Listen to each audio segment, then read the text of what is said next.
안녕하세요. 유튜브로 주식하는 남자입니다. 오늘은 지난 시간에 이어 현대모비스에 대해서 알아보겠습니다. 현대모비스는 이전 영상에서 간단히 설명드린 것과 같이 모듈을 생산하여 현기차에 공급하는 모듈 및 부품 제조 사업과 AS용 부품 사업 부문으로 나뉘는데요.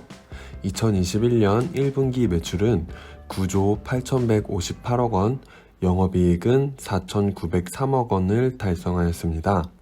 코로나 팬데믹 기저효과로 매출과 영업이익은 각각 전년 동기 대비 16.5%, 35.9% 증가하였고, 현대자동차 기아의 분기 합산 생산량이 2020년 동기 대비 15.8% 증가하였고, 전기차를 포함한 친환경 차량 생산량은 73.3% 증가하였으나 코로나 영향에 따른 운송비 증가와 비우호적 환율 영향 등이 전체 영업이익에 영향을 미치면서 모듈 및 핵심 부품의 영업이익률은 0.7%를 기록하였습니다.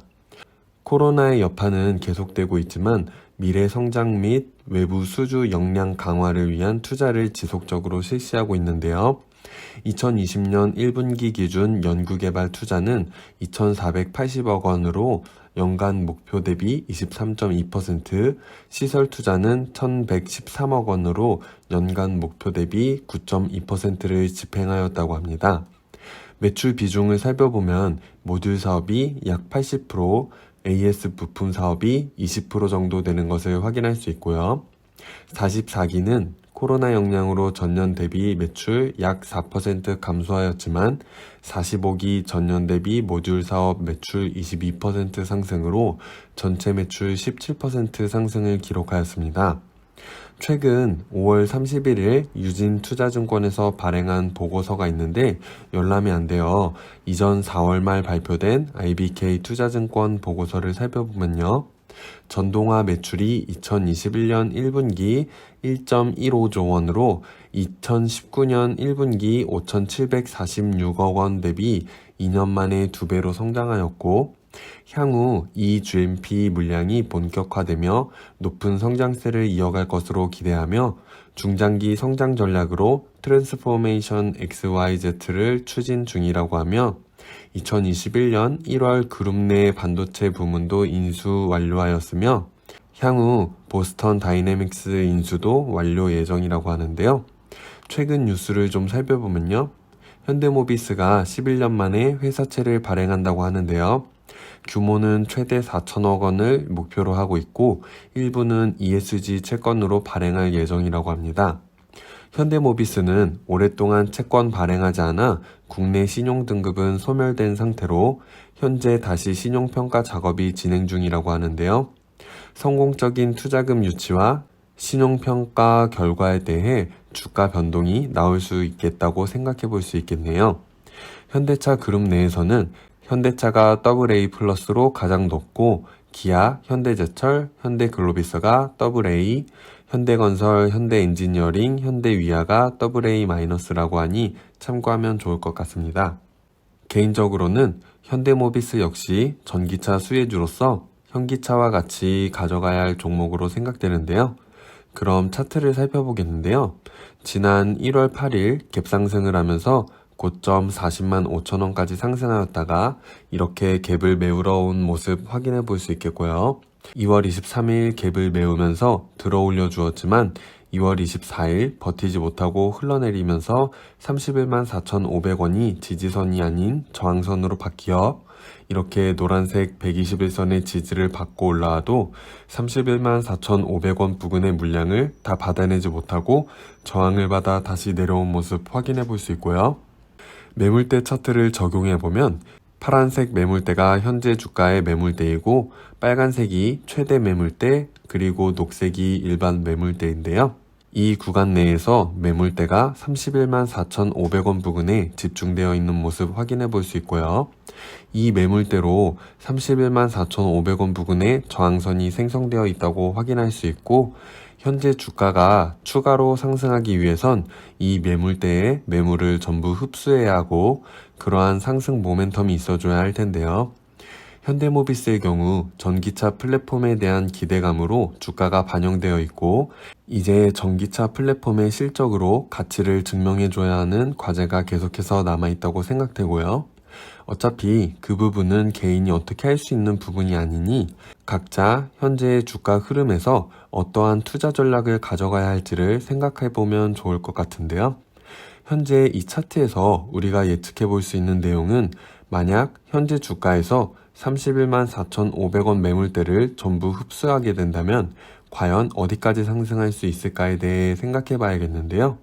그럼 여기서 질문 하나 드려볼게요. 여기 이 빨간 매물대의 매물, 이 매물들은 과연 외국인, 개인, 기관 중 누구의 매물일까요? 3초 드릴 테니 잠깐 생각해 보세요. 하나, 둘, 셋.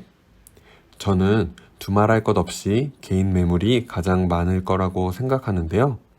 그 이유에 대해 제 개인적인 해석으로 이야기를 해보자면요. 첫째로, 제가 항상 이야기하지만 주가를 크게 움직여주는 주체는 대부분의 경우 외국인과 기관의 거대 자금이 되겠는데요. 여기 1월 8일과 1월 11일 꼬리가 긴 장대양봉과 장대음봉, 이 역시 만들어준 주체는 외국인과 기관이라고 생각하는데요.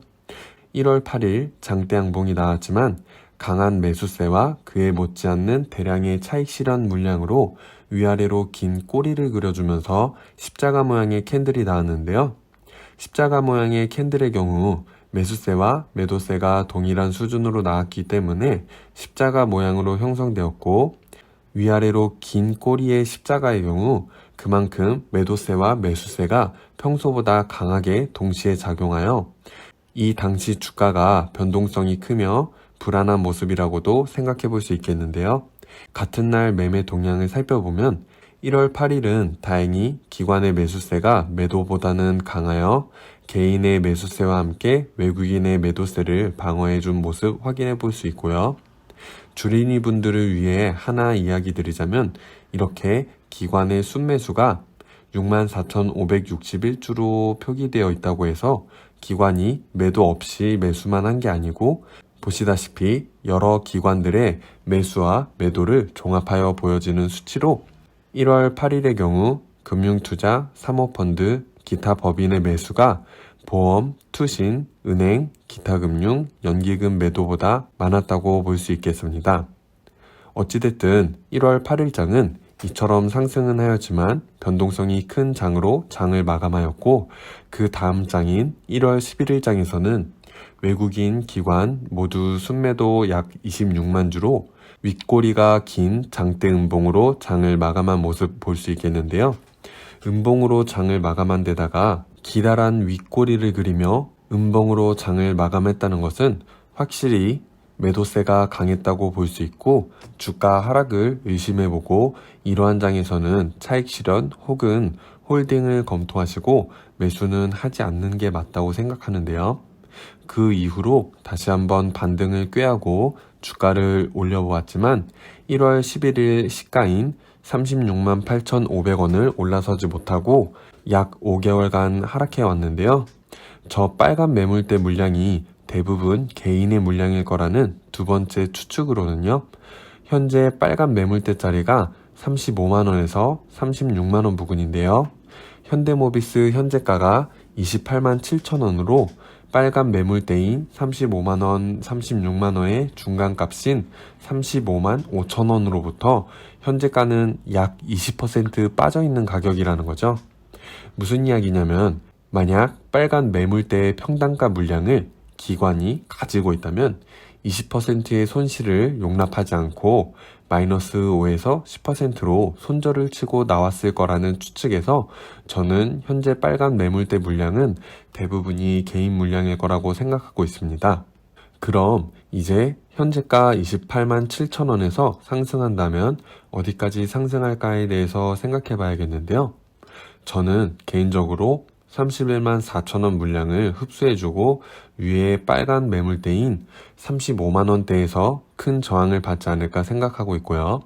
그 이유는 앞서 이야기 드린 것과 같이 35만원대의 물량의 대부분의 물량이 개인 물량이라고 생각하고, 그 개인들은 지난 1월부터 현재까지 약 5개월간 HMM과 같은 계속해서 상승하는 종목을 눈앞에 두고 현대모비스에 묶여 있었기 때문에 본전에 털고 싶은 심리가 많을 거라고 생각하기 때문에 만약 제가 기관 혹은 외국인 입장이라면 현 시점에서 36만 원을 뚫고 고점을 노리는 것보다 현재가에 매수하여 35만 초반에 매도해도 약 22%의 큰 수익률을 기대할 수 있으며 35만원 부근에서 차익 실현을 하며 매도하여 주가를 다시 하락시키는 경우 장기간 기다려온 35만원대 매물을 보유하고 있는 개인들에게 또다시 주가 하락에 불안 심리를 일으킴으로써 개인들의 본전 혹은 손절 물량을 야기하여 추가적으로 주가를 떨어뜨린 후에 다시금 싼 가격으로 대량 매수할 수 있는 찬스를 만드는 편이 좀 더 리스크가 적지 않을까 생각해 봅니다. 이렇게 강한 저항선이 35만원 부근이 될 가능성에 대해 이야기해 보았는데요. 그럼 반대로 지지선은 어떻게 될지 살펴보면요. 현재가 매물대가 위치해 있는 부분과 그 아래로는 26만 9,500원 부근까지 볼 수 있겠는데요. 여기서 중요한 건 26만 9,500원 밑으로 매물대가 거의 형성되어 있지 않는 모습 확인해 볼 수 있고요. 그 말은 만약 26만 9,500원 밑으로 주가가 떨어지게 된다면 실망 매물들이 추가적으로 나와서 24만 4천원 부근까지의 하락 가능성도 있을 수 있으니 그 부분도 고려하여 투자 전략을 짜면 좋을 것 같은데요. 제 개인적으로 생각하는 현대모비스에 대한 투자 전략을 간략히 요약하자면요. 만약 제가 35만원대에 물려 있다면 27만원대에서 추가 매수로 평단가를 낮춘 후 35만원대에서 저항을 받을 때 60% 정도 매도하여 차익을 실현하고 기다렸다가 31만 4,500원 부근 혹은 추가 하락 시 27만원 부근에서 분할 추가 매수하였다가 그때 다시 한번 매물대 형성을 확인한 후에 35만원대에서 또다시 일부 매도를 할지 매도 없이 가져갈지에 대해 다시 한번 재정비해 볼 것 같고요. 만에 하나 35만원대 저항을 받지 않고 전부 흡수하여 상승하는 경우 60% 매도하고 40% 물량이 남아있으니 추가 수익을 기대할 수 있을 거라고 생각합니다. 만약 신규 진입을 고려하는 경우는 마찬가지로 27만원대에서 매수를 한 뒤 35만원대에서 60% 정도 매도, 다시 하락 시 31만 4,500원 부근과 27만원 부근에서 분할 추가 매수, 마찬가지로 35만원대의 대기 물량에 따라 투자 전략을 재정비하면 좋지 않을까 생각해 보고요. 그 외에 이미 현대모비스를 보유하시고 수익을 내고 계신 분들은 신규 진입의 경우와 마찬가지로 대응해보고 만약 평단가가 올라가는 게 싫어서 사고 파시는 걸 별로 좋아하지 않으신 분은 그냥 잘 가져가시면 좋지 않을까 생각해 봅니다. 저는 현대모비스를 평단가 24만 2천원에 보유하여 현재 17% 정도 수익을 내고 있는데요. 60% 매도라는 수치는 개인적으로 예상하는 흐름을 기준으로 제가 시행하려고 하는 전략을 예를 들어서 설명한 것이므로 참고 수준으로만 봐주시고 개개인의 투자 전략을 잘 짜보시면 좋지 않을까 생각해 봅니다. 오늘은 이렇게 현대모비스에 대해 알아보았는데요. 다음 시간엔 이어서 자동차 대표주인 만도와 한온시스템에 대해 이어가도록 하겠습니다. 그럼 이번 주 한 주도 잘 보내시고요. 다음 영상에서 또 만나요. 안녕.